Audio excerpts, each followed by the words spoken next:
RTA Police Department as well as Tower City Security have been crucial in attempting to get us to this point. Again, this was a truly tragic event. 2 days after Thanksgiving, it was around 8:40 p.m. A group of individuals gathered near an RTA bus stop that was directly in front of Terminal Tower. There was many families and holiday goers at the square that evening, and again, an altercation occurred between a group of individuals. One unknown individual then fired shots, and you'll see the video in a second, into a crowd of people, hitting two young males, ages 13 and 15.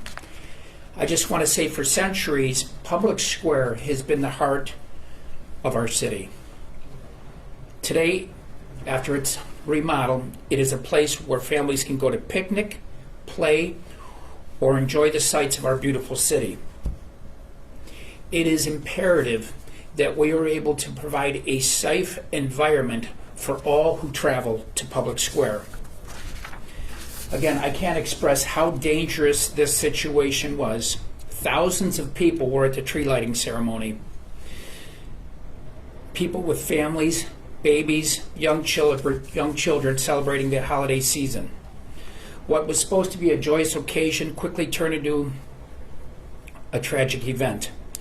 Panic ensued when this individual, acting with reckless stupidity, opened fire. Thankfully, more people were not injured. I'd just like to say we cannot let downtown or any neighborhood in this county be destroyed by gun violence. We need your help in identifying the individual who was responsible for the shooting. I want to say that for those, and we'll get into Crime Stoppers, but we're going to play this video. If you recognize this individual, please come forward. Crime Stoppers is offering $5,000 reward for any information leading to the identity, arrest, and indictment of the person responsible for this crime. The Terminal Tower would be right here.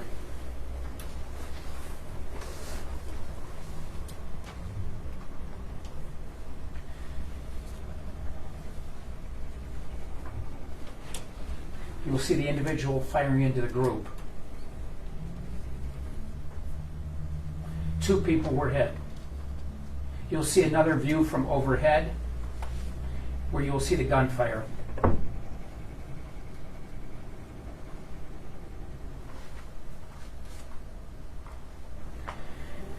The individuals then ran, and you'll see they proceeded into Tower City after the shooting. I want you to notice the people fleeing, hiding behind the planters, old people startled and frightened.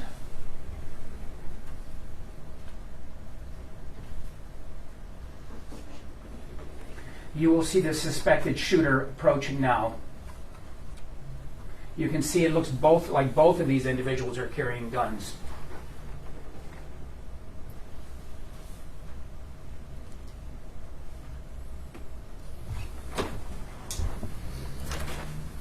Commander? Thank you, Prosecutor. Appreciate it. Good morning. Just some context for this investigation. I can't get into a lot of details. Obviously, it's an active, ongoing investigation. However, following this shooting, we did detain and arrest two juveniles.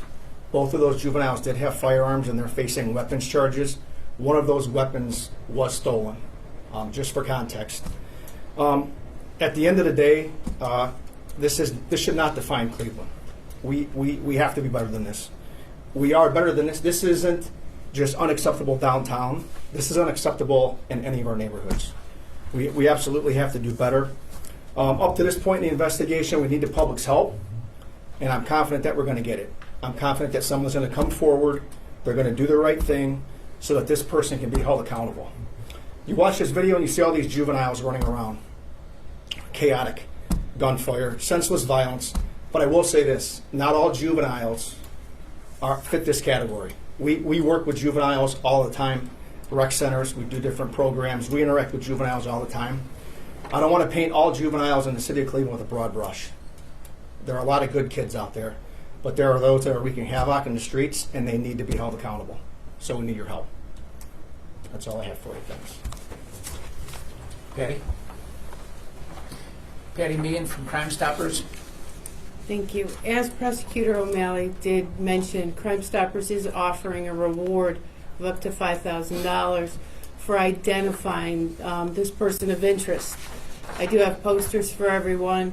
We are going to be putting this on our Facebook page to get this individual identified.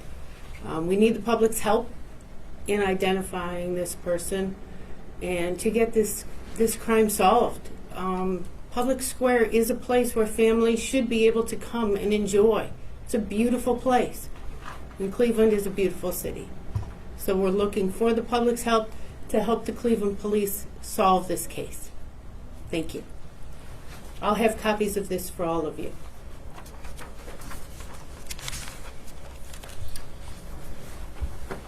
I just wanted to mention, I'm Deputy Chief Sam Morse, Cleveland Division of Police, that there was a full police detail that evening. That's the reason that the 2 suspects were apprehended so fast. This occurred while the police were there and clearing the scene. And again, we apprehended 2 the juvenile suspects that night because the fast action of the police detail that we had for the ceremony. Thank you. Again, I just want to reiterate, as Commander Tucker has indicated, that this is not all juveniles, but there are certain juveniles who are using guns, and they use guns far too often. And we saw in that video, it appears that several of the kids were carrying weapons within their clothing. So, thankfully, nobody was not more seriously injured or killed during this event. But I am very optimistic that the public is also fed up with this situation and that we will get some tips to solve this crime. Any questions? What are the status of the 2 juveniles that were shot? Their case, the 2 juveniles are shot, they're still recovering. Right. Realistically speaking, the sheriff's downtown, how safe is downtown right now? Well, you know, I would say this. I think downtown is safe, but whatever, doesn't matter where you're at, whether it's downtown, 2nd District, 3rd District, 1st District, Solon, Chagrin Falls, Westlake, or Rocky River. People have to remain vigilant wherever they are. And so, whatever community you're at, we have crimes occurring all over the county. And you just have to be aware of your surroundings. Always exercise caution. But you just got to be aware. So, again, and I know Cleveland Police are working hard in all the districts. We have a great success rate in solving crimes, but we also are doing our best to try to prevent crimes as well. And, I mean, it's all over. It's not just in Cleveland. With these are juveniles you suspect? Yes. Who you have, and is there any way to hold their parents accountable for what their kids do?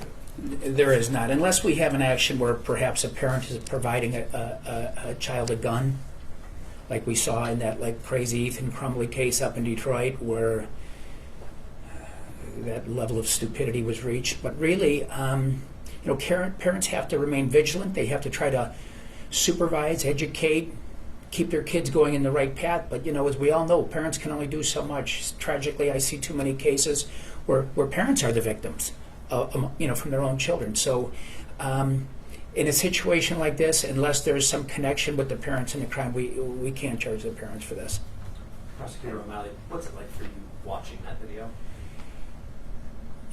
You know what? I think all of us suffer. The worst thing that happens, I yearn for the day where we can come in and not have this. I really do, because it's tragic to see. I know the impact that will have on all of those people that were there that day, scrambling, hiding behind planters, dropping to the ground. I mean, it leaves an impression in one's mind that takes time and, in a lot of soul searching to overcome. And we have to maintain quality neighborhoods, a quality downtown throughout our county. And, we see it too often. I mean, we saw what happened earlier this week with whether it's the coach from Ohio State and the 2 women who were almost victims of that same group. And, it's this, and I want people to understand that it's a very small percentage of people who are creating all of this havoc. And we saw it earlier this week where those individuals did 4 carjackings or attempted carjackings within less than 24 hours. And so it's a very small group of people doing this. And so CPD does a great job in solving the crimes. That's why so many, our solve rate is so high. We work together as partners throughout the county. And but it is tragic to see. The last thing any of us want to see is anybody doing stuff like this and impacting their lives for years to come. What can you say about the snitch culture? A lot of people say, at least somebody knows who this guy is, where he is right now, but they won't tell. What can you say to people about snitch? You know, I have this theory. Snitching is, let's say me and my buddy do something wrong. I tell on him. I'm snitching on him. If you see us do it, you're a good citizen. How do we change that attitude from snitches get stitches to being responsible citizens? You know, that's a great question. You know, the reality is, it's not just the kids amongst themselves. Parents know what's going on. Parents know who these kids are in the video. When this video is released in 10 minutes, there are going to be parents who say, I know that kid, and I know that kid, and I know that kid. So it's beyond just the group. We as a community have to get together and do what's right for the community as a whole. Because while they may hit that 13-year-old and 15-year-old at Public Square today, it could be their children that are hit tomorrow. And we as a community have to come together to work to try to stop this, hold those accountable, and get the rest of the kids on the right path forward so that this culture of guns and violence, is eradicated. That we teach kids right, and family. It starts at the home, and families work with their kids. But again, it's not just the kids who can solve this issue. It's the parents who also know what's going on. And prosecutor, can you tell us, the 2 that were arrested, what are they charged with, and where's their case still pending in juvenile? Yeah, they're both still pending. They were both charged with carrying concealed weapons. One of the guns was stolen, as the commander had indicated. But the tragic is, I look at this video, and you'll go to your computers back at your stations and look at it. It clearly appears that many of the kids are armed. And the fact that CPD grabbed 2 people, and they were both armed, 2 juveniles, and they were both armed, when you look at that video, isn't surprising, because it looks like a lot of them are armed. And that's tragic. And again, there's families down there, families with young children. It's a festive season.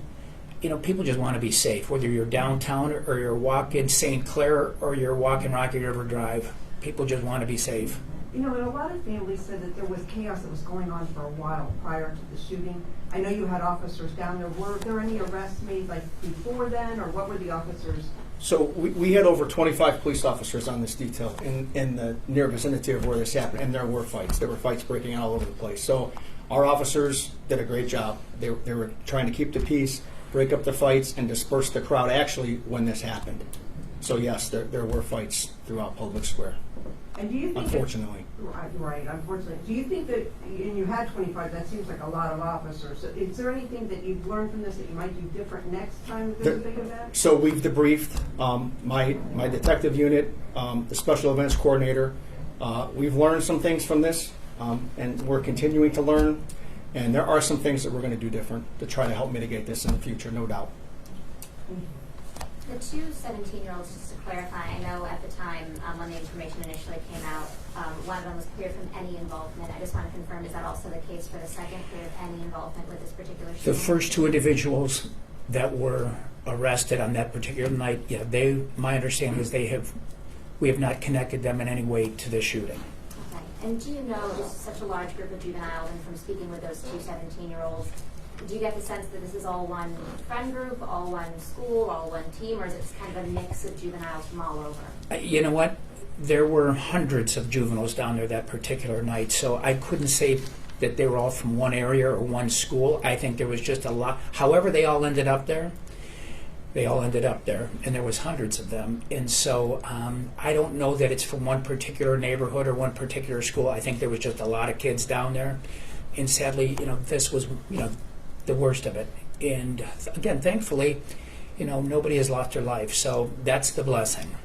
Now, the next blessing is that we improve. We see, as the commander indicated, there'll be additional steps taken next year. You know, Public Square has to be a family-friendly place. It has always been in my entire life, and it should continue that way for the next generations of Clevelanders.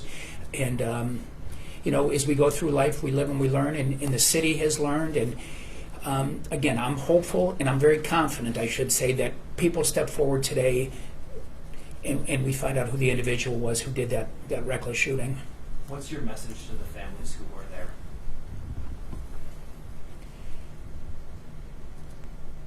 We have a great city. This was an aberration. Law enforcement is collaborating, both the Sheriff's Department, CPD, we've got the Ohio State Highway Patrol that's come in, and people are collaborating to continue to keep our community safe, and don't let one bad situation, you know, erode your confidence in coming downtown to Cleveland. And I know how seriously this is being taken amongst all the law enforcement agencies, and I don't think we'll see a repeat of that again next year. I know this wasn't fatal, but do we have any statistics on juvenile prosecution for fatal shootings, or how many juveniles have been killed in the city this year? Well, I can tell you, I don't know how many were killed. I can find that out quickly, but the reality is I do know that there's been 41 juveniles charged with aggravated murder or murder this year, which is a record high. What kind of charges is this individual punishment set to face? When he's apprehended, felonious assault, weapons charges. And out of curiosity, I know when these photos were blown up on the screen, you mentioned that the young man with the striped pants next to him also appeared to be carrying. Is there a reason that we're just looking at this one individual with the hood and not the other individual in the photo? It appears he has a gun. We can't prove that, but I think if you look at the video, it appears he's fumbling with something within his pants or clothes. One person did the shooting. We know that, and that's the person we're focused on. And like I said, I'm optimistic after today's press conference that he's going to be apprehended. But it appears there's multiple people. If you look at the video, it appears there's multiple kids carrying weapons. And so again, we're focusing on the shooter. All right, I think that concludes the press conference. Thank you, everybody. Thank you. Thank you. Yeah.